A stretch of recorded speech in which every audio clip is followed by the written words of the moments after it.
Hi, welcome back to this edition of A Conversation with David and Ashlee on the Tomstick Analysis. I am Ashlee, this is David, and today our topic will be the poisoning of America. Wow, that's a big topic, Ashlee. It That's is. a big topic. And Ashlee came up with this one. She's very into food and healthy food. And we talked about this. And I think there's a lot of information here, very good information that could help you, especially in times when our quality of our food's going downhill, wouldn't you think? Severely. We came up with a lot of stuff, so you might want to write some of this down, or not. We are on video.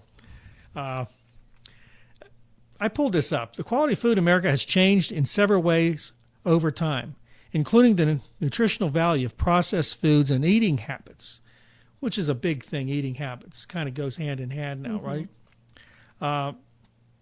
Now, today, we're more and more concerned with nutritional value of processed foods, but let's be honest, how many people really take a look at what they're eating? There's all kind of programs today, isn't there? You can put your phone on it. It'll tell you what's there, but if something you really like, you're going to eat it anyway, right? Yeah. And I'm guilty of it too, knowing, my favorite ice cream or my favorite snack may have, 50 ingredients in it, but it just tastes really good. It's hard. I mean, it's very hard, and it's addicting. No, I can say this for Ashlee. I know she still occasionally gets a double cheeseburger from McDonald's. I haven't, and I'm proud of myself.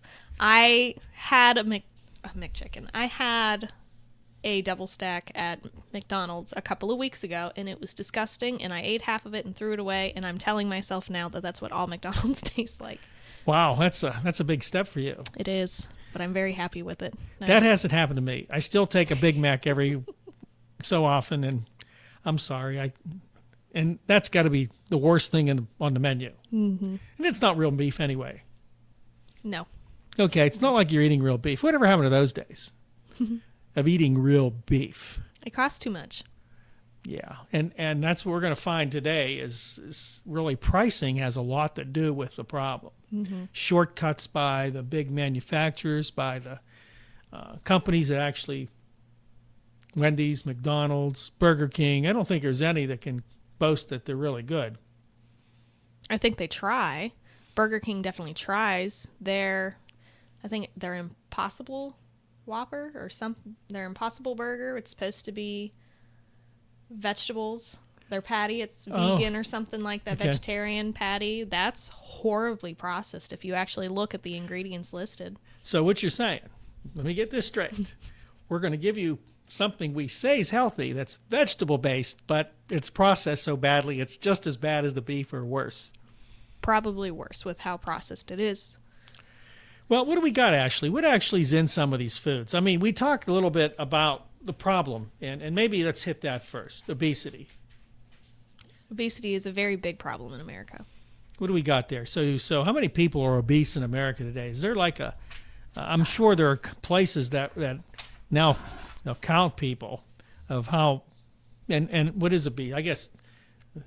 I think they rate obesity on the BMI scale, okay, which isn't always necessarily the most accurate thing to go off of.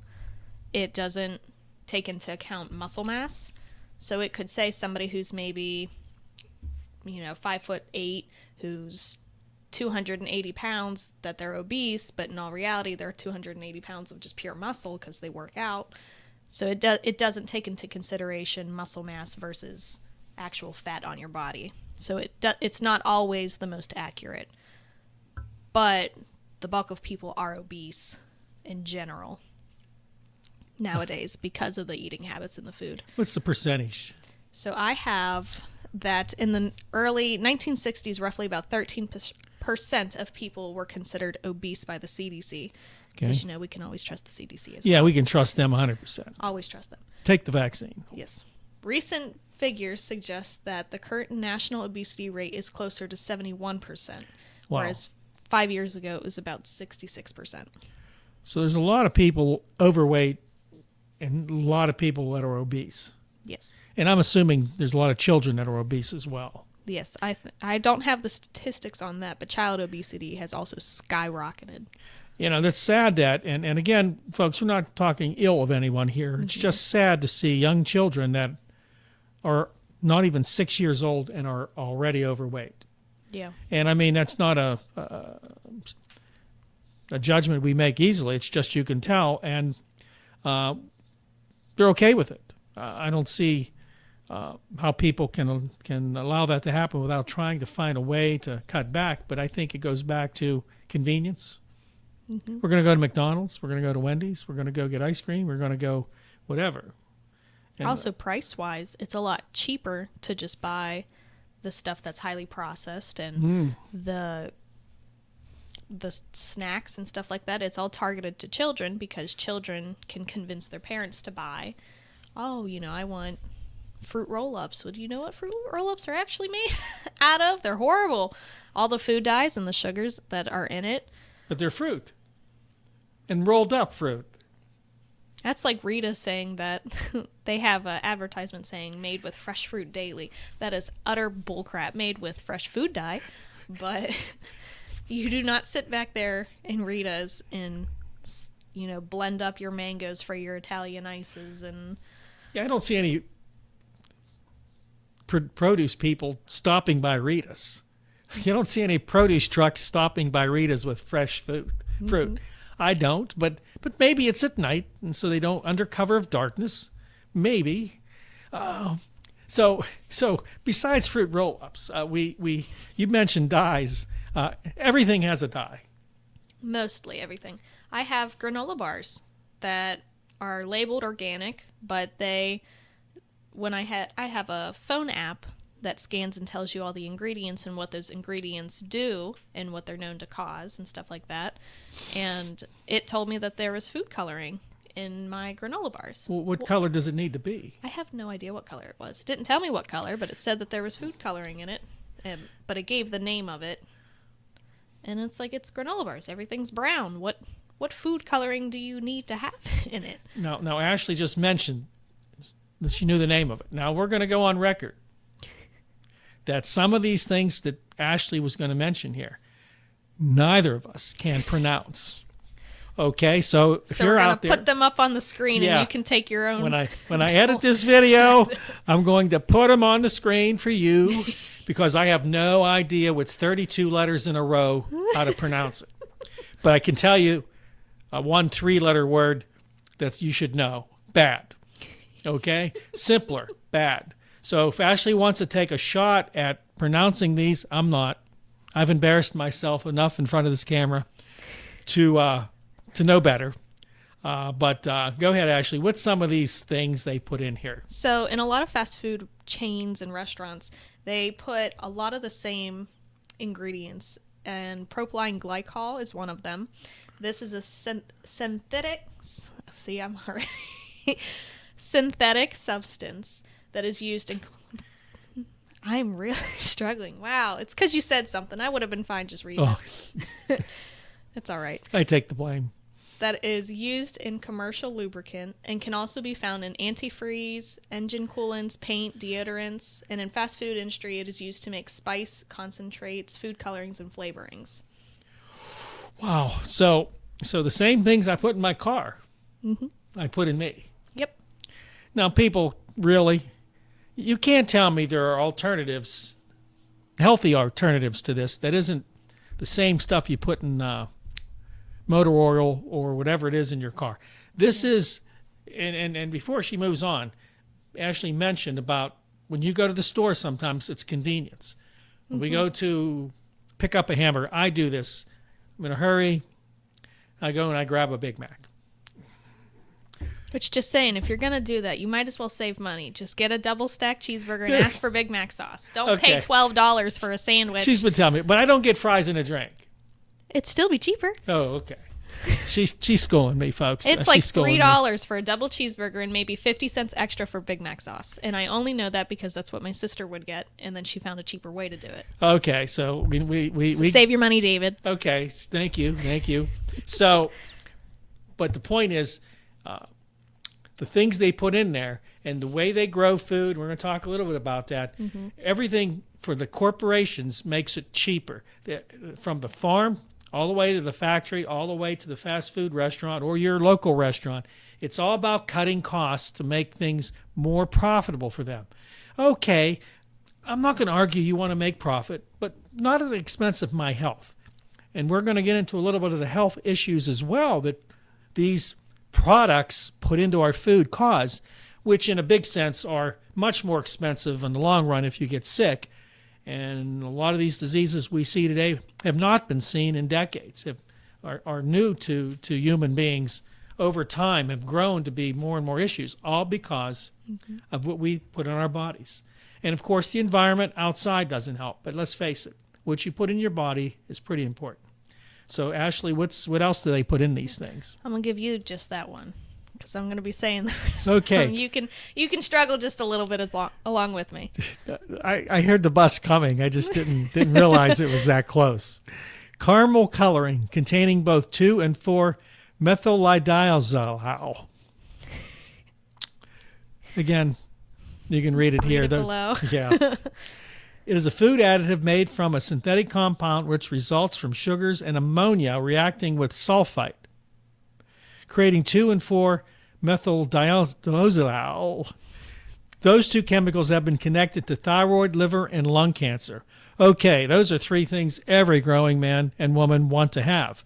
Caramel coloring. Now, this is not real caramel coloring then. No, and it's caramel coloring containing both these things. We'll put the whole thing down there for you guys. Yeah, we'll put it down there to read it, because you cannot pronounce it.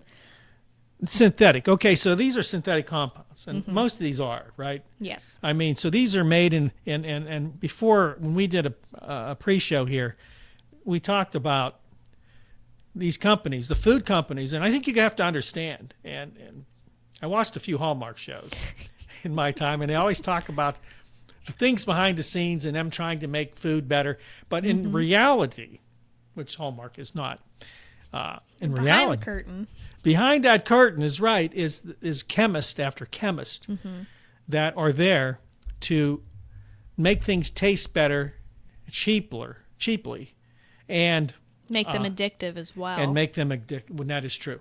Cereals are this way too, right? Mm-hmm. Okay, she talked about children, going into to get McDonald's and stuff, and fruit roll-ups, which is kind of a contradiction in terms. But cereals are designed exclusively to hook kids onto sugar and things like that. There's so much sugar in food coloring as well in them. I use one of my favorite cereals used to be Captain Crunch. Oh, I loved it, Captain but there's Crunch too. so much food dye in it, and there's so much sugar in it. I actually found at Aldi's there's one that uses all natural food dye, so like beet powder and other types of powder from food. I don't know necessarily about the sugar in it, but compared to that, at least it doesn't have any unnatural food dyes in it, which makes me feel a lot better eating it. I love cereal too. It's like I eat it as a meal. Mm-hmm. I'm sad to say I'll eat it as a meal, and sometimes I did eat Captain Crunch recently, and it was good. It's addicting. It's addicting. It's highly addicting. Which is the idea. Yes. And of course, if you're putting this into your body all the time, and if your 6-year-old child is eating this stuff, I mean, hopped up on sugar. Bingo. Then you have issues with, their ability to concentrate. And then what happens when you can't concentrate at school? What do? They put you on a medication. Mm-hmm. All goes back to eating well. And sometimes that's a hard thing to start with, because some of us are already so well versed in those things we really like. Mm-hmm. Cereals, fruit roll-ups, cheeseburgers, or whatever it is, Frosties. That isn't even real milk, I don't think. Probably not. I'm guessing. But with what you do to your Frosties, if there was any nutritional value, it is no longer there. Oh, well, yeah, I do. I microwave my Frosty so that it's more. Anyway, that bus hit me again, didn't it? Okay, what else we got? We have silicone dioxide. That sounds good. A fancy word for sand. Fast food restaurants use this additive to prevent clumping in meat-based items like soups and chilies. When it's not making its way through our digestive tract, it can be found in cements, ceramics, and glass. Okay. You folks out there, really? Sand? I was just at the beach, and I never thought it was a meal. So you get a meal out of sand. So this makes it coagulate. That was a big word. Oh, see, I used a big word there. So what happens if, I'm guessing what you're telling me then, without something to bind the meat, it's just meat that's kind of, because they grind it up and it won't stay together. Apparently. So when you go to make a beef patty, those of you that grill a lot, that's the reason you can do that is because of silicone dioxide, which is your average beach sand. Now, how good can that be for you? Very bad for you. It's not a natural occurring item to eat. No, it's natural occurring on the sands. The east and west coast of our beloved country here has a lot of that you don't want to take home and eat. I mean, it does kind of get all over you and in you, and I won't go down that road. Anyway. Another one is practically sawdust, cellulose, and it is used as a way to avoid paying for actual thickening agents like flour or oil, because it is considered a plant-based non-digestible fiber. Experts say that it does not harm your digestive system unless taken in large quantities. So if you're eating fast food every single day, you're taking it in large quantities. You're taking it in large quantities. What it does is it fills up the space in fake food to make that processed fast food cook faster than it would normal food. Well, so it's just a filler. Okay, so here we go again. Something we don't really need that we could use real food, flour, other agents that would work just as well. Cornstarch, arrowroot powder. But because we want to save 30 seconds or a minute on a hamburger, when you're waiting in line at the fast food restaurant, right, or on your grill, I'm guessing here that this is a money-saving thing as well. It is. It's much cheaper to do it that way because if you think about it, you have the silicone dioxide holding it together, and then, well, what all needs to be held together? Well, apparently not all the meat, because it's not all meat. A lot of it is cellulose. So what you could get for one patty, you might get for, 2 or 3 hamburgers. So in the long run, it's a lot cheaper for them because they're getting more out of their product. Okay, so again, we lose, they win. Mm-hmm. I see you have one more on there, and it looks kind of weird. I think I have. Oh. I have 3 more. Okay. These ones are going to be fun. So TBHQ. I'm not going to even try. It's that long. And again, if we even think about it, that's a lot for me to type. I might not even put that in there, folks. Sorry. It's too long. I'd have to make it compressed. All the work I have to do editing. No. But that TBHQ comes from petroleum. Oh, man. So, fuel. It is commonly employed to keep fast food fresh for longer. So it's a preservative. Think about how long it takes for fast food to decompose, if it does at all. I've seen videos of somebody who, I think it was, it was that show I was telling you about last week. About fast food. It's a guy from McDonald's that ate McDonald's every day. He kept a McDonald's cheeseburger, I believe, for a year, and there wasn't any mold on it. It decomposed, but it should have been gone a long time ago, and it lasted an entire year. So used in excessive quantities, it wreaks havoc on your system, causing nausea, vomiting, delirium. It causes a lot. Petroleum products are in everything, and I think what you got to remember, folks, that when they can use something cheaper, when they can use something that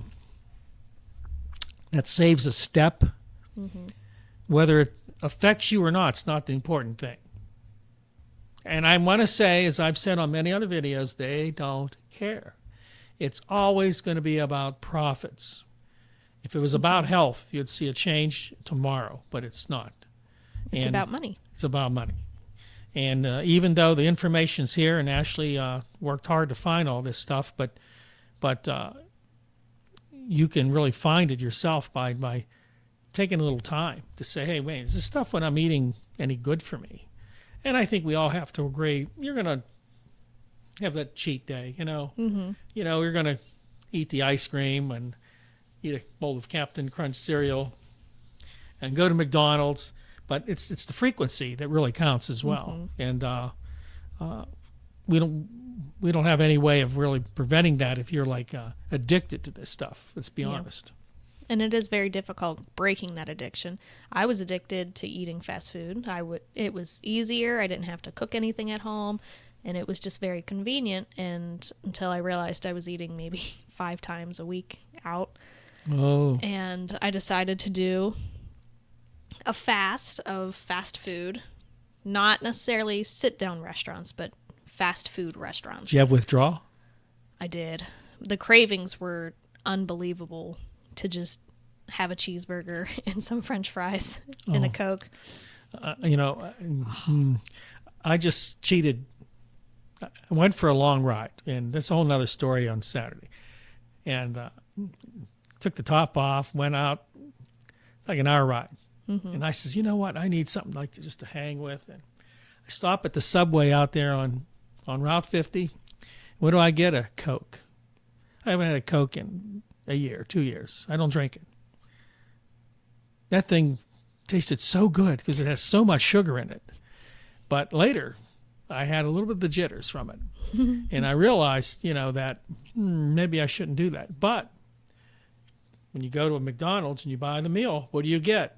A drink with it. You get that large drink. I get that super extra large drink. That's like 20, 30 ounces, isn't it?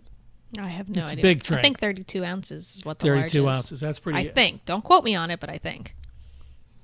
Well, if we're wrong, you can send all your complaints to the Thompson analysis and say, Ashlee, it was 30 ounces. Yeah, comment below what it actually is. Yeah, let us know. What else do you got here, Ashlee? I have another long word. I'm not going to try it. So it's basically silly putty. I can see that from here. Yes, it's also breast implants. Oh, okay. So fast foods will use this, we'll call it silicone, compound to keep the oil in the deep fryers from foaming, which I've never actually thought about why it doesn't foam. It's just not. You think you're not necessarily supposed to put frozen food into something that hot. Also because there's water in it and it can cause it to foam. But if you think about it, there's not very many grease fires or anything. Not anymore. And this is why.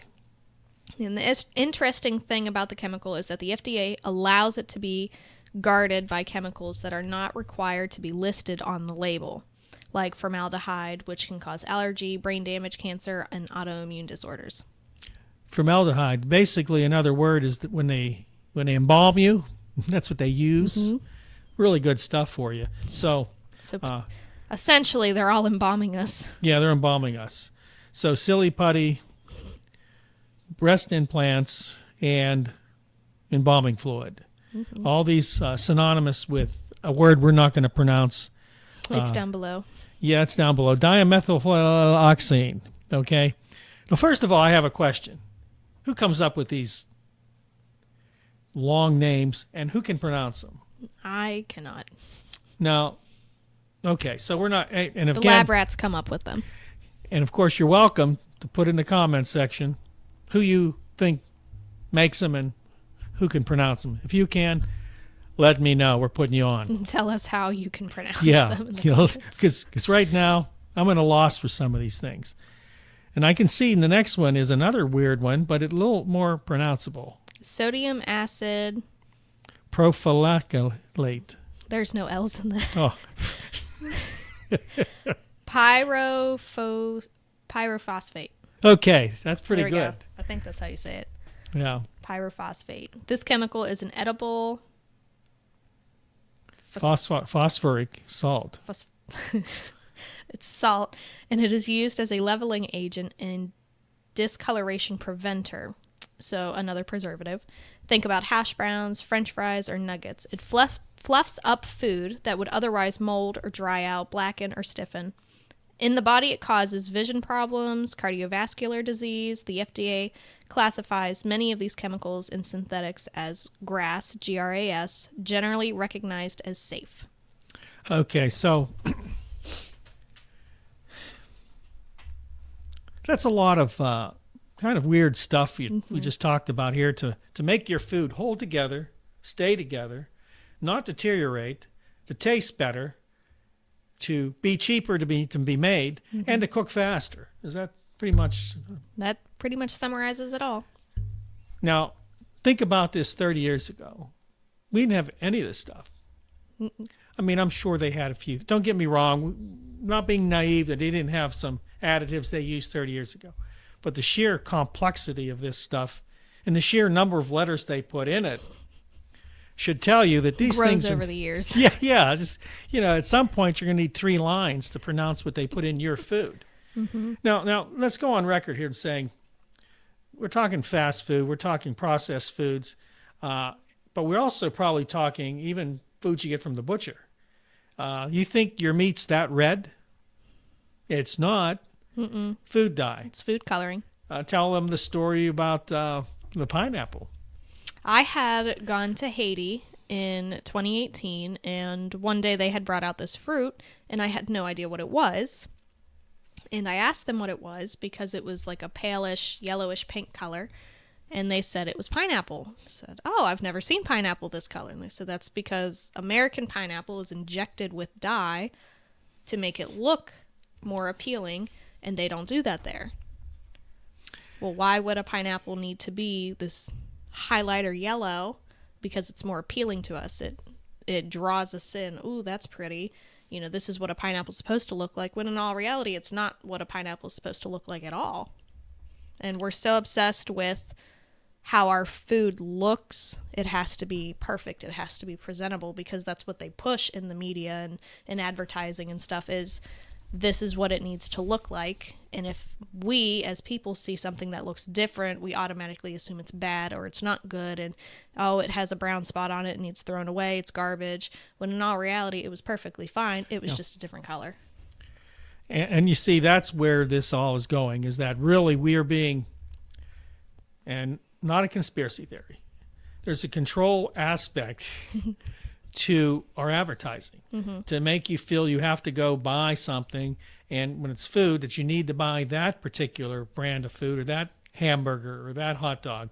I mean, we always joke about going to McDonald's and the hamburger's smashed and it's crooked, and you look at the advertisement, they spend maybe days getting it perfect with whatever they need to glue it and keep it together to make it look perfect. And a lot of the time, the stuff in the advertising isn't real. Because if you were to get, say, like a bowl of cereal, and you see all these cereals floating, and, it just looks so good, and it's so white and pretty, but in all reality, that white stuff in the bowl is probably glue. Because if you put cereal in a liquid, what does it do? It sinks. Or it floats, but it doesn't float as pretty as it does in the pictures. Yeah. And it's glue. It holds it there long enough where they can take a picture and they can put it out there, and it's essentially false advertisement, because that's not actually what it is. And we're inundated with that today. The mass media, and we've talked about this on many programs, that the advertising agencies, I mean, this is with everything, cars, clothing.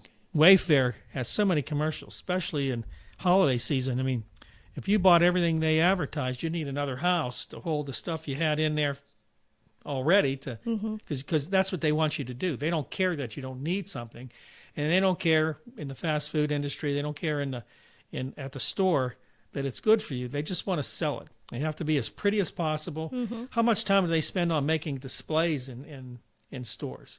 There's a psychology to those. There's a science to them. They get a layout from companies to where and how to put the displays up, where to put them, so that's impulse buying. Oh, I got to buy those fruit roll-ups because they're real fruit rolled up. Really? Is it? But people buy them. Pop-Tarts. What's actually in a Pop-Tart? I don't know. I haven't eaten Pop-Tarts in so long. I had a Pop-Tart. So they're so bad for you. It's not real. It's all sugar. I needed a microscope. Almost an electron microscope. But it was the one down to actually see the fruit filling that's not fruit. It might be the same thing in a fruit roll-up. I would get the brown sugar. I never liked the fruit ones. No, I never liked the brown sugar ones. Brown sugar ones, put them in the toaster, slap some butter on it.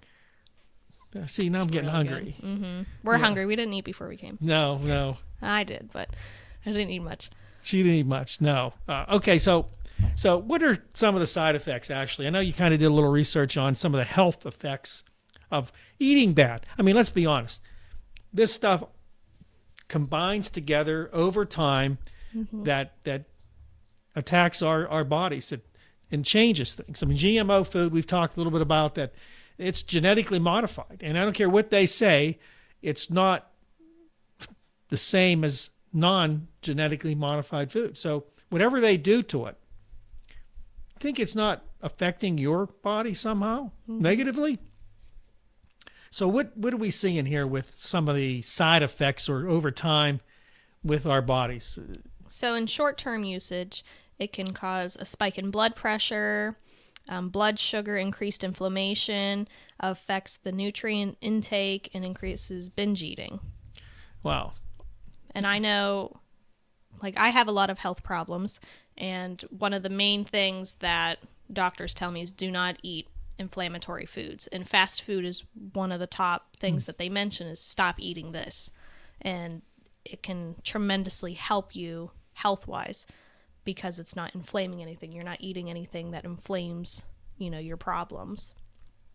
Well, I know from just working out and always being involved in physical things, you get inflammation naturally.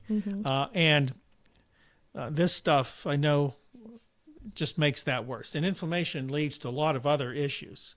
Many cancers are linked to long-term inflammation of organs and stuff. There's studies done on that. So probably, we're looking at increases of every kind of disease known to man. Diabetes, type 2, skyrocketed. Autism. A lot of these are connected. Eating, and what happens also, you feed your kids sugars, you send them to school and they're a little hyper. So what does the school do? They say, well, he needs to be on Ritalin. He needs to be on something to calm him down, which has long-term effects as well. And so there's no real clean fix except going back to being healthy through eating properly from the start.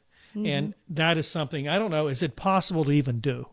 Now, it's very hard if you don't have the right tools. So, like, a lot of people don't own their own land, so they're not able to even plant their own vegetables and fruits and seeds and everything that they would need to get a pretty healthy diet. A lot of people don't go hunting, so they don't get that natural meat that has no preservatives, no additives, no nothing in it. If you happen to get a bad deer, it was one sick deer. It wasn't because somebody put it into them. It's just simply because it was a sick deer. Whereas if you buy a steak from the store or ground beef from the store, you have no idea what they put into it, how long it's been out on the shelves, how long it's been butchered, and then they have to sell it by a certain date because it goes bad. And then what do they actually do with it once it sells bad? Do they just throw it away, or do they slap a new sticker on it? I'm sure You there's a never lot know. of suspect things that go on there. And if you think, which she brought up a very good point, and I think this is key to it, is you really have no control over any of that stuff. But there are more and more people that sell beef that are sold on their own farms that they can guarantee what they put in it. The local people, local farmers, that's probably key to go to. That's the best alternative, is expensive. buy locally, but still ask questions. Don't blindly just grab stuff, and I'm sure cost might be a part of it. Things cost more. Now you can get farm stands. There's farm stands everywhere. I know when you go closer farther into the country, there's more and more fresh food grown that isn't part of the corporate manufacturing groups, but there's alternatives. It just takes it takes time, it takes energy, and it takes money. And I think that's a lot of big corporations. They know it's going to take time and energy and money. And we live in a microwave world where everything has to be right now. We have to do it now. We have no patience in doing anything.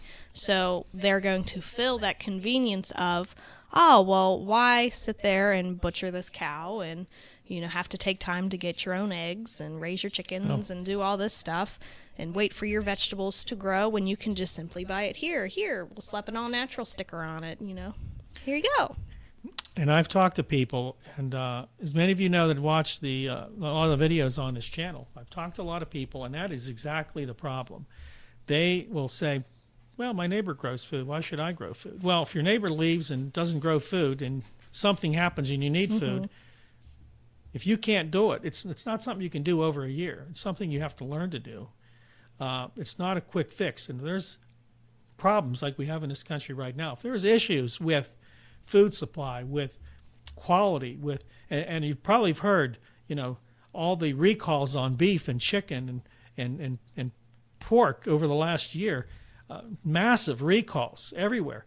And more farmers, more and more ranchers are going out of business. I think there was 1,000 more cattle ranchers that went out of business this year because of the restrictions. And so you're going to have a harder and harder time getting access to good things. So this is the time now to take what Ashlee and I are saying and try to do some research on your own and maybe consider, put a little plan out and see what it would take for you to get better food.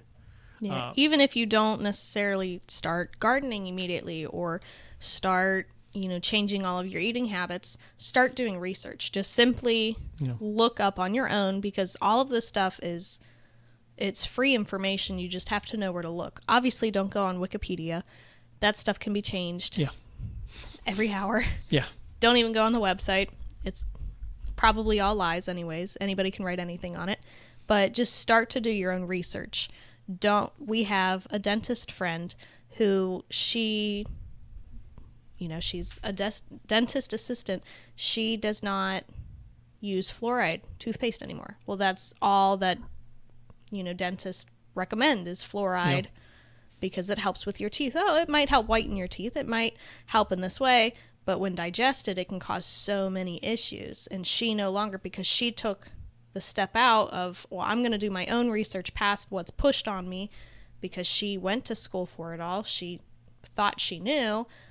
But now she's conflicted because this is what they're teaching her and this is what she's always known versus her own research she did. And it's very eye-opening to do your own research. Yeah. And it's actually kind of scary to see just how much they don't care about you and how much they trick you into it. That is the biggest point that we've tried to bring forth on this channel, is that everything you kind of know, sometimes you have to kind of reconsider. I do a lot of research, and as you can tell, Ashlee does a lot as well.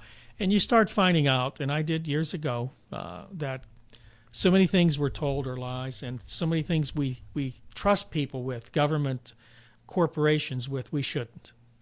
If you want to trust anybody with your health, you better trust yourself. And you're your best advocate for your health. Yes. And Ashlee, has a lot of issues she deals with, and she does a lot of research on understanding things, and what you've just found here. There's pages more. If we had all day, we could tell you so much more. I know. We haven't even gotten really into it. I mean, I can see right here from the notes that you're dealing with, digestion issues, heart disease, cancer, diabetes, Alzheimer's, Parkinson's disease, and all of this stuff. The increase in people with Alzheimer's, it's so much, and people don't necessarily understand why. And I believe it's a lot of the food that you eat, and it's also the medication that everybody pushes in.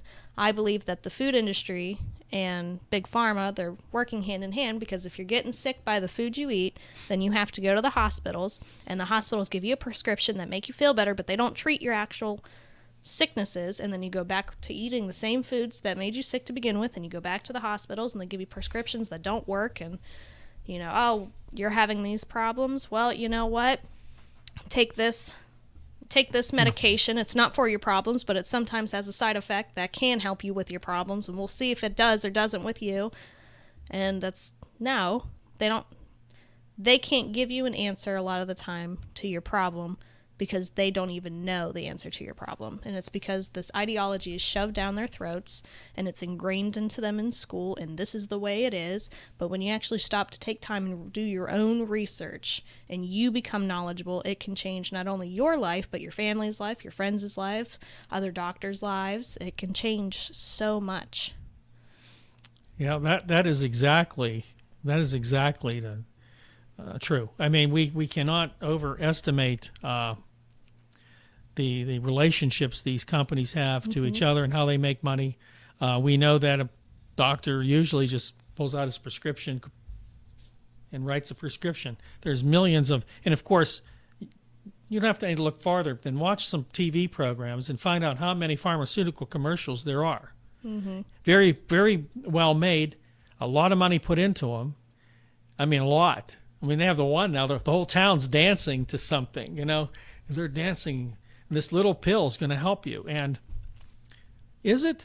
And the thing is, they start telling you some of the side effects. And when you find out it's like 50 But they say that effects. really quickly and really quiet because they legally have to tell you at least the main side effects. They'll say, oh, take this inhaler, it can help you with this, this, and this, and this. And then in the fine print, it may cause death. Yeah, death. Wait a minute.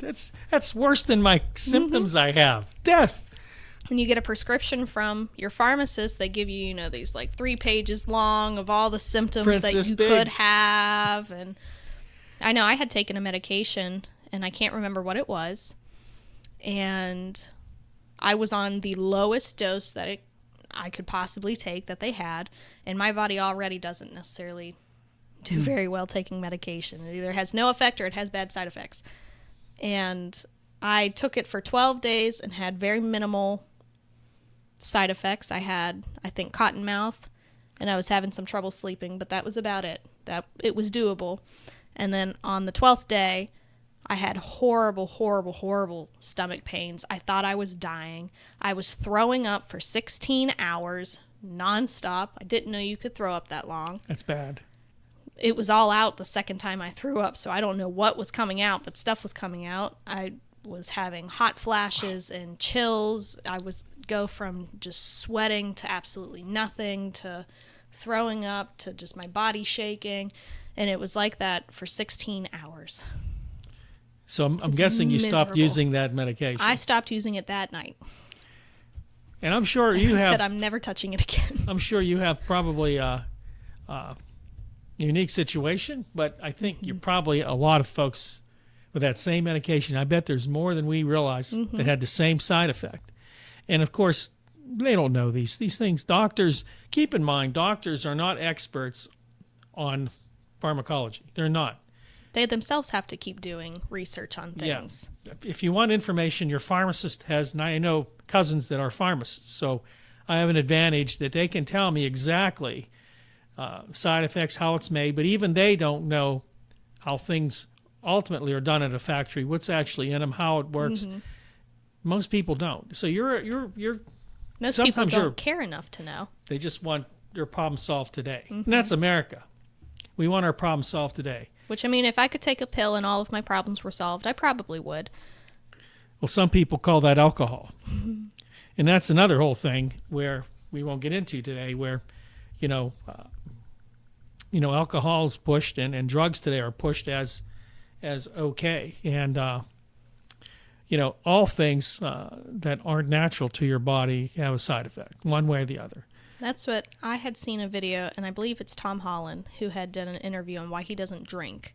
And he had said if alcohol was never invented and they just came out with it and said, we have this drink for you, it's going to, make you feel this, it's going to make you feel this, but, these are some of the side effects, you're going to have this horrible hangover, you're going to be throwing up and vomiting and your headache, and you're not going to be able to walk outside, and because the light's too bright and all of these things. He's like, people would think that they're absolutely crazy and they wouldn't touch the stuff because why would they? And he does not drink because he likes to stay in control and he likes to be clear-minded and stuff like that. And I completely agree.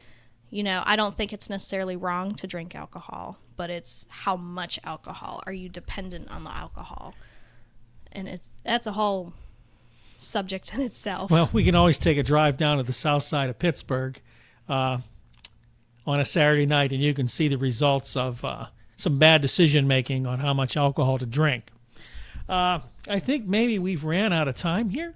I think so. I hope you enjoyed this. I'm so glad Ashlee can come back. She's going to be happy back. to be back. Sorry I've been gone for so long. Life happens, and there's just so much stuff that has been going on. It was just hard busy. to get. We're going to get her together. here. We're going to get her into some things. You know, she's a fantastic co-host here. She really is, and very knowledgeable. And I know a lot of you were waiting, and I've been taking a lot of heat. I'm sorry that I wasn't enough, but I understand completely. I do. Any final words, Ashlee, on this? Thank you for watching all the way through. If you could like and subscribe and maybe share the videos, that would be absolutely great. Get our ratings up so that you can see more content. We also have a Patreon page, which David knows more about that. Yeah, I'm going to place it here. You probably haven't seen it now. You can go over to Patreon. I put the first video out. It's free. Patreon is a pay channel. Okay, so the first video's out. It's free. You can go watch it. I go off the rails, and Ashlee's going to take a picture of me. She says, a good photographer of me at a train station or somewhere off the rails. Get it? Off the rails? Yeah, okay. Okay. I know I go off the rails even outside of that. It's going to be content that's exclusive. It's going to be content and things we can't say here. But it'll be a way monetized. To support. Right. And you know what? It'll be a way to support our channel. When the next one will be $5 a month. You know, if you can afford that, please support us. Even now, if you want to support us, you can go to that Patreon link and do that. We appreciate your support. We'll be back. And don't forget, you find everything, all the news you need and all the information, analysis, and commentary will be nothing better than the Tom Sick Analysis. So stay tuned, and we'll see you next time right here on the Tom Sick Analysis. Bye-bye. Bye.